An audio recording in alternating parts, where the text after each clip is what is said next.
सचिवालय थाने के द्वारा जिस तरीके से महिला के साथ बदसलूकी हुई थी और अभद्र टिप्पणियां हुई थी, वो महिला अब मीडिया के सामने खुलकर आ गई है। जिस महिला के साथ ये घटना घटी थी, उनका मोबाइल छीना गया था सचिवालय गेट नंबर 2 के पास। वो पूरी आप बीती द एसडी न्यूज के कैमरे पर आकर उस महिला ने बताई।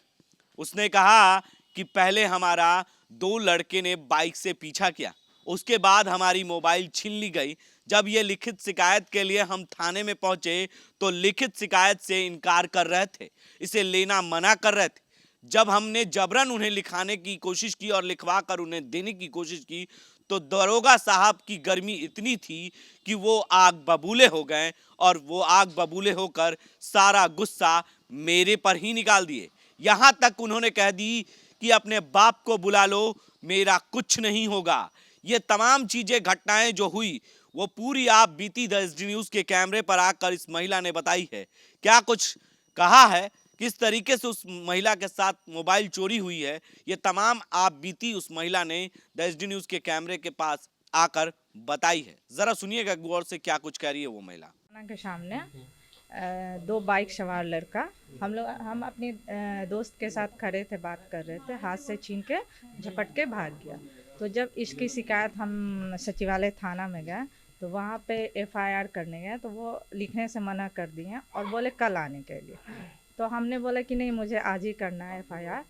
तो वो बोले कि नहीं, आज जो है सना लिखा लीजिए, ये लिखा लीजिए, या कल आराम से आइए, ऐसे वैसे बोले। हमने बोला कि नहीं, आज ही करना है और अपने पद का ये परिचय दिया। तब वो बोले कि ठीक है, बैठ जाइए, एप्लीकेशन लिख दीजिए। उस समय तक एसएचओ अंदर थे।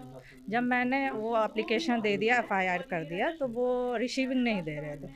तो हम तो बोल रहे थे कि रिसीविंग लेके ही जाएंगे। अंदर से एसएचओ आए। एसएचओ आकर वहाँ पे रफली लैंग्वेज में हम लोग से बात किए। बोले कि तुम यहाँ पे कैसे बैठ गई, तुम लोग बाहर निकलो, जो तुम लोग ज़्यादा। तो हमने बोला कि हम कैसे निकले, रिसीविंग दीजिएगा तब निकलेंगे। तो बोले कि जेल में बंद करो, महिला कांस्टेबल बुलाओ, ऐसे करके रफली लैंग्वेज में बात की। फिर वो बोल रहे कि तुम अपने बाप को भी बुलाओगे तभी रिसीविंग नहीं मिलेगा, जाओ क्या करना है कर लो तुम, ठीक है ना, जो करना है। तो हम बोले कि, और ये भी उनको जानकारी कि प्राय ऐसी घटना होती रहती है वहाँ पे, तभी वहाँ पे उनका सीसीटीवी फुटेज वहाँ पे प्रेजेंट नहीं था। क्योंकि हमने बोला सीसीटीवी देखने के लिए, लेकिन उन लोगों ने ऐसा इस पर कोई कार्रवाई नहीं किया, ठीक है, और हम लोग को बाहर निकाल दिए। इस दौरान काम्या मिश्रा जो IPS है वो आई, लेकिन वो अपने स्टाफ को बोलने के बजाय हम लोग को बोली कि आप लोग निकल जाइए बाहर, आप लोगों ने एप्लीकेशन दे दिया, हो गया, आप लोग बाहर निकलिए, आपको रिसीविंग मिल जाएगी। जब उन्होंने बोला रिसीविंग मिल जाएगी, तभी हम लोग को बाहर करके उन लोगों ने रिसीविंग दिया, लेकिन पूरी तरह से वो विश्वसनीय रिसीविंग नहीं है। वो पेपर शायद हमारे पास है, हम आपको दिखा सकते हैं, ठीक है ना। तो थोड़ा टाइम दिखा। ये घटना कितने बजे की थी? ये 4:45 की घटना है जो मोबाइल छीना। और हम लोग वहाँ पे सचिवालय थाना में 7 बजे तक थे, लेकिन कोई भी एफआईआर नहीं किए। जब हमने एफआईआर लास्ट में किए तब जाके वो माने। किस चीज से थे? किस चीज? हाँ, मतलब किस चीज की जो ये बातें जो हो रही है? ये जो है महिला की मान सम्मान की बात है। जब हम लोग सचिवालय स्टाफ के साथ ऐसा दुर्व्यवहार हो रहा है तो आम जो लड़की है उनके साथ ऐसी घटना होगी तो वो तो सुनेंगे ही नहीं।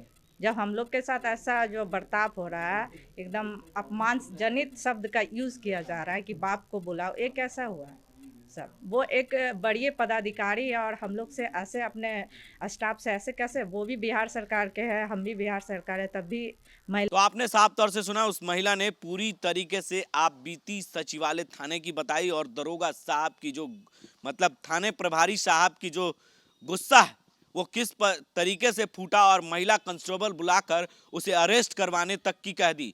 यहाँ तक कि महिला को बाप को भी बुला लोगी तो भी मैं अभी तक रिसीविंग लिख कर नहीं दूंगा। यानी थाना प्रभारी साहब का गुस्सा इतना था कि आग बबूला हो गए और आग बबूला होने के बाद महिला को भी नहीं बख्शा। उन्होंने किस तरीके से अभद्र टिप्पणियां की हैं वो पहले ही हमने अपने दर्शकों को सुना चुके हैं और ये महिला ने पूरी आप बीती बताई है और नीतीश कुमार से गुहार लगाकर इन पर कार्रवाई की मांग की है। पल पल की अपडेट्स के लिए आप बने रहे 10 दिन उसके साथ और देखते रहें 10 दिन। हैप्पी क्रिसमस, नव वर्ष का शुभकामना देता हूँ। बालवाड़ी केंद्र द्वारा गरीब बच्चा महादलित टोला में शिक्षा मुफ्त देने का काम करता हूँ। स्कूलों से जो वंचित बच्चे हैं, जो स्कूल से नहीं जुड़ा है, उनको बालवाड़ी केंद्र खोल करके उनको सिखाने का काम करते हैं। और हमारी जहाँ तक बालवाड़ी देशवासियों के लिए बहुत बहुत शुभकामना है, जो बालवाड़ी केंद्र में लोगों ने मदद पहुँचाने का काम कर रहे हैं और हम समाज के बीच में जा करके शिक्षा के प्रति उजागर काम कर रहे हैं। Bunty jewellers and brothers, Anishabad opposite Lal Mandir की तरफ से मैरी क्रिसमस और नए साल की बधाई। और नए साल में हमारे यहाँ हर एक खरीद पे कुछ न कुछ उपहार आप निश्चित पाएँ। प्लीज़ कम।